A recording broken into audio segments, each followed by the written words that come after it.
بسم الله الرحمن الرحيم. ألهاكم التكاثر حتى زرتم المقابر.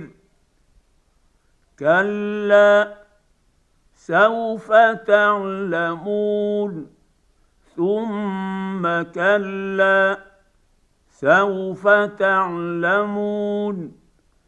كلا لو تعلمون علم اليقين لترون الجحيم ثم لترونها عين اليقين ثم لتسألن يومئذ عن النعيم.